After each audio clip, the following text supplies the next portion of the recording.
Hello, Angie. Oh, you want me to? Okay, So far away. Okay. Okay, you ready? Welcome. We're here at Gibbons Books with national best-selling author Leah Weiss. We are going to be digging into her current book, If the Creek Don't Rise, and her upcoming book coming out next summer, All the Little Hopes. And because of our social distancing, we might be doing some yelling back and forth. But We need a tin can, Angie. with a rope in between. Right. Don't miss anything. Please join us. So here's If the Creek Don't Rise. And my copy is pretty much tattered and totally written in. It has been written up, reviewed, and awarded with tons of accolades, particularly in the Southern Independent Bookstore world, but way beyond that too. So we were in for a treat. All right, thanks for joining us. You're so welcome, Angie. I've got some questions for you, Okay. but the first one is particularly your book, If the Creek Don't Rise, is so heartfelt and so filled with passion. How did that come to be? I think it is because I chose to write in a short story format that was first person.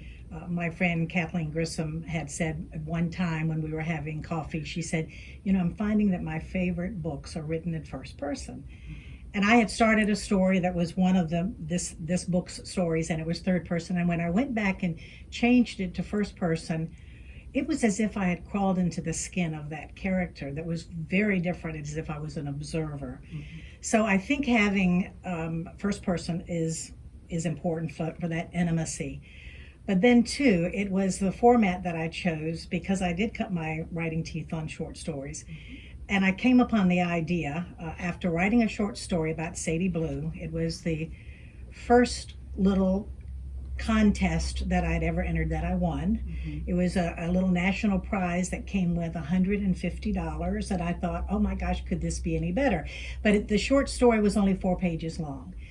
And I knew that there was a lot more to it. And in essence, the opening and the closing of this book is that 4 pages. Did you have a sense early on that you wanted to tackle the big questions? I give my father a lot of credit for that. My dad was a reader of history and religion and philosophy. You add that early upbringing and you add then the many decades that I've lived.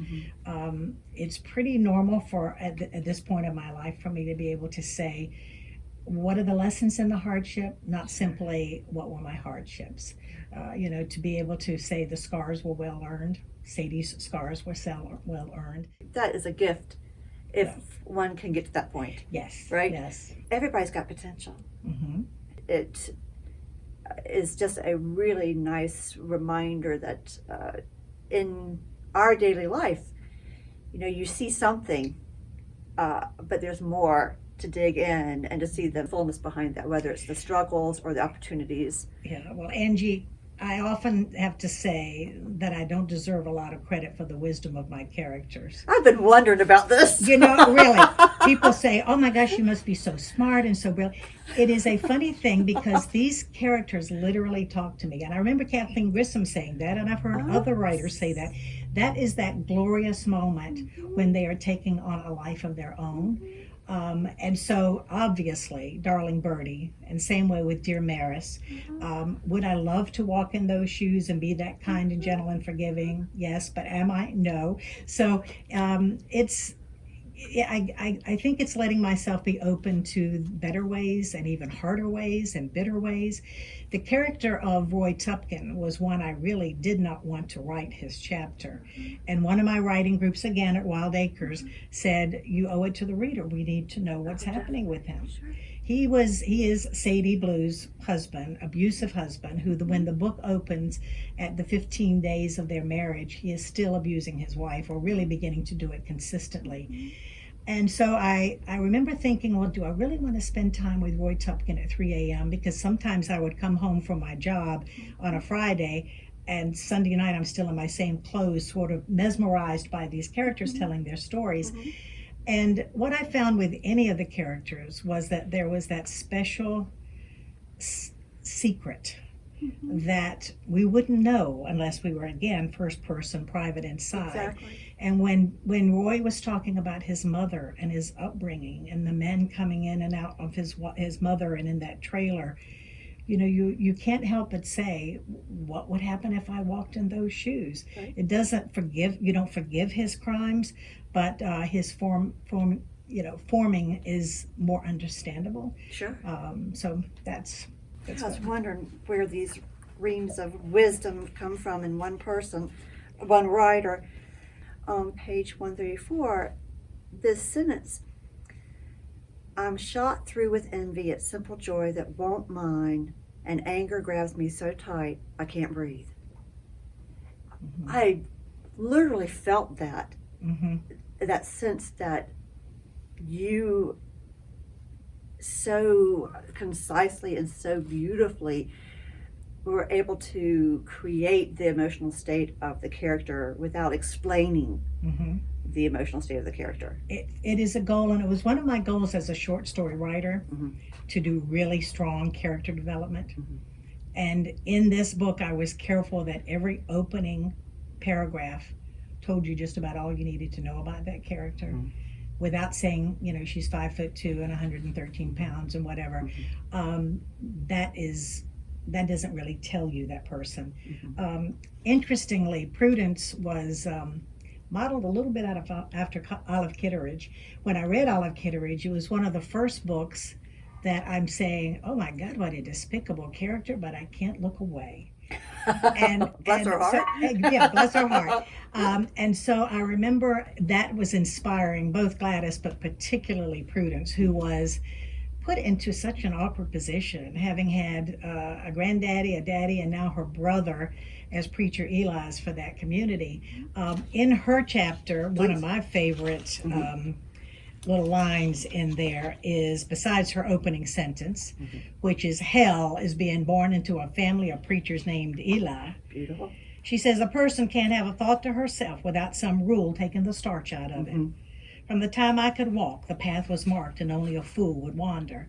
And I want a fool. I settle for scraps if I wanted something, 'cause brother got the choice, being the boy and all, being another Eli. Already her heartache, that she had no place. You find out her mother died when she was 12. She was lost. And same way with Sadie Blue. Her mother abandoned her. Her father died when she was a young woman, and her grandmother struggled with a beautiful young granddaughter who she had no confidence would ever listen to her. But Prudence was a wonderful character. She, again, like Olive, I didn't like, but I couldn't look away from. And then I found the horror of, there was a lot of sweetness in there. The terrible thing when she lost the boy that she loved. The one thing. Yeah, the one thing. I mean, she was trying to do everything right. And then I loved, and she did this on her own, when she told me about how she, was so cruel to the girl who took her love away. And so, and it was interesting. I think it's important to know, you and I are probably of a similar age, in that when we were raised in the 50s and 60s, and you were lucky to have a mom and a dad, there were so many things going on in this book that a mom and a dad could have spared them. For example, when Roy tooted the horn and Sadie ran out to the truck, my daddy would have never let me come out to a boy who tooted his horn. I did have one who pulled in the driveway, tooted his horn, and my daddy said, you're not going out. And we waited, and he drove away, and daddy said, you did the right thing. There were so many points, including with Prudence, that again, a mother or a daddy could have softened things and at least had her understand. And that absence is felt, tremendously there. Very much so. I was amazed with Prudence and Gladys. And by the way, the more I read about your book, the more my accent's been coming back.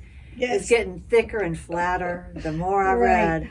Oh my gosh. But Gladys and Prudence, something I haven't seen tackled in a convincing way much in what I've read, is it's so articulate on women who are hostile to other women. And with Prudence, for example, I just was ready to throw her out. I know. And then you see the crack that happened Mm-hmm. and that resentment of any other joy she sees to somebody else because it's denied her. Yes. But I thought you encapsulated that woman to woman hate Yes. beautifully, painfully, Mm-hmm. but so effectively. Thank you. Yeah. Thank you very much. It's you do what you do, and sometimes when you read the page and you read the chapter and you say, "Oh my gosh, that's really meaty. That's really wonderful." Talking about your accent though, as you're reading, because it does come back. I read my writing out loud a lot. My background, the main thrust of my life involved music. I was a piano teacher, a piano player. My grandfather was a concert violinist. Played music was a big part of our life. And I say that because it sort of explains the rhythm of the writing. You got pace. Yeah. You got the pace right. The pace is right. The rhythm of things. Let me read, for example, the opening of Eli Perkins on page. He's on page 71. Okay. Because this opening paragraph is just really important in terms of understanding the rhythm, including. Here we have another voice. We know now that Gladys is a hard nut. We know Prudence is. And we're going to learn something about Eli from the very opening. So when I read, Daddy took me to see the devil when I was 9 years old. Mama didn't want me to go, but Daddy said if the boy wants to come, he comes. So I did. The sun came up in a blue sky morning and took some of the scare out of the day.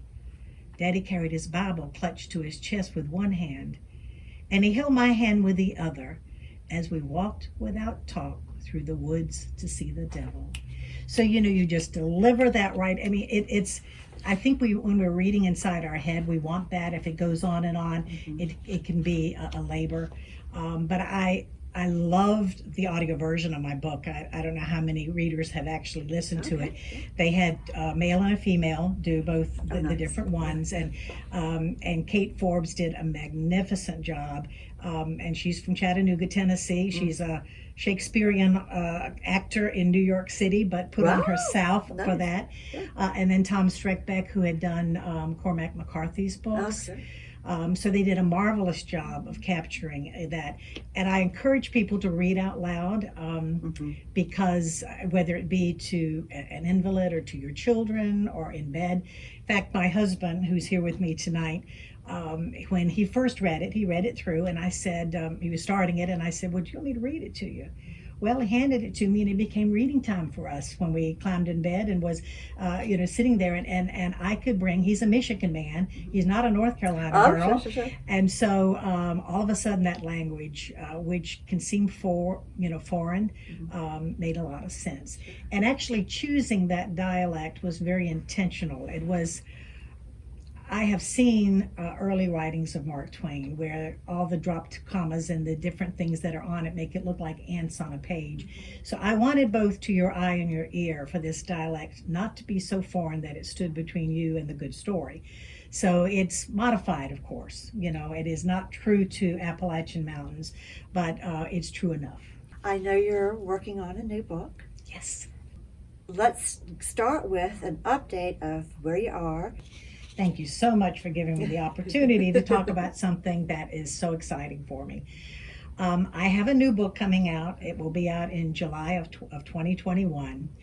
It is 99% done. We are in the very final edits. Here you see a wonderful photo of the cover, and it is called All the Little Hopes. I knew that I wanted to write a book based on a memory of my mother's. She's an Eastern Carolina girl, and just a few months before she died in 2005, just when I was beginning to want to write, I interviewed her about some of her life because I thought, gosh, there's a lot of missing pieces. And that's the tragedy, by the way, for any of us with parents and grandparents, that we really don't spend time finding out what is unique that's going to go with them. And I remember Mom Lovin talking about it. She said, I never thought anybody would be interested in this. Well, one of the things she had said to me was, in 1944, when I was working tobacco market, there were Nazi prisoners there who were helping us. Now I'm transcribing, I'm listening to my mother on a tape recorder, and I go home and transcribe it. And there was this little pearl that was in many pages of notes, but it was one line. So my mother sadly died about 4 months later. She had lung cancer. And I remember going down to North Carolina and asking some of my remaining cousins and aunts, and there was no uncles left at that time, if they remembered that, and they did not. So I thought, well, maybe she made it up. And now remember, this is back in 2005. Today in 2020, Google gods are everywhere. You know, you just immediately grab for everything. I did do a search online, and I found 2 PhD theses and 2 hardback books, which I promptly ordered. So that became the seed on which I wanted to write this book. We're back into 2005, 2006. Then my little short story about Sadie Blue took it on a life of its own and became If the Creek Don't Rise. And I thought, I really am curious about this story. So I decided that I wanted my second book to be a World War II book set in Eastern Carolina. And I'm going to read you a little synopsis of it because I'm not used to speaking about this book yet. We're still so much in Sadie and Roy's world. In 1943, precocious Lucy Brown is 13 years old. Born into a family of bibliophiles and beekeepers, she lives on a tobacco farm in the flatlands of North Carolina. It's the summer her German grandmother dies, and the patriotic young men are away at war, and Lucy yearns for something different. Then along comes Bert Tucker, a forthright and daring mountain girl Lucy's age, exiled from her birthplace and sent to a troubled home to care for her pregnant aunt. Bert is the different Lucy yearns for, and they become best friends. All the Little Hopes is set among little-known history of World War II, the arrival of Nazi POWs to a river camp, and the lure of Nancy Drew. Then mean men began to go missing, and the girls aimed to find out why. And what they uncover could rattle their small town to its roots. Are we excited? Another mystery, I think because of Nancy Drew and my love of any kind of a mystery book, I always pitted myself against Agatha Christie. Could I figure it out long before the punchline? So I have ended up writing mystery books that I didn't even know I was going to be doing. So this is 2 characters, Bert and Lucy, and my mother's name was Lucy. This character is younger than my mother was in 43. And her mother was named Allie Burt, and so she calls herself Bert. And so I really have part of my heritage that I have pulled from, but I am definitely not trying to walk into their ghosts. I'm writing completely different characters. I gave myself full reign. So I'm really proud of the book and think it's going to be a lot of fun. Well, this sounds delightful. Was it fun? Is it fun to go through this journey with the second book?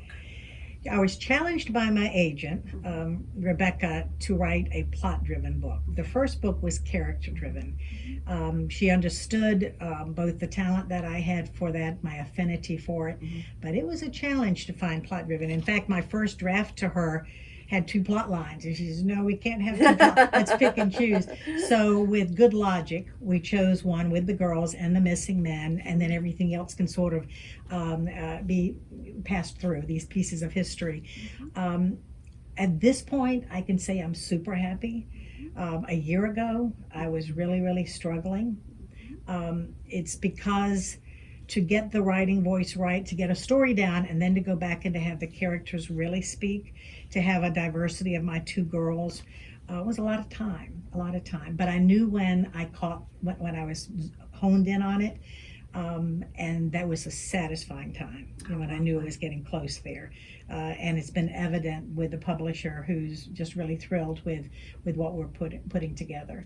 It's writing is a solitary thing. Having important professionals ask the questions about what is missing, what's filling, what's redundant, is awfully important. And I've had both an agent and a publisher do just that. So I've been very gifted with help. And also with some great authors, writers like yourself. Absolutely. This journey with the creek has had me have personal friendships develop with some amazing talent. My first was Bryn McLean, who wrote the fabulous book, One Good Mama Bone. I was doing an event with her. I picked up her book. I read the opening paragraph and I said, this is mine. It's so powerful. Have such an affinity. And I actually credit Bryn for this second book. We were sitting having wine after an event. My husband was having wine. We're sitting there, and Bryn says, I think I want to write another book. And of course, I really hadn't thought much about it because I was reeling from all the effort to do it and now to promote the book when it's out. And she said, I just want to know if it was a fluke that I could write a book. So I said, I think so. I'm going to challenge myself as well. So very quickly into promoting this book became the writing of the second book, which was pretty much like divorcing a family I adored and trying to show loyalty to something completely different. But it got done. You know, it wasn't done so well when there was a fever going on with that, Sure. but it has been now. Well, we are thrilled and excited. We're thrilled about this and your success. We are excited about your upcoming book.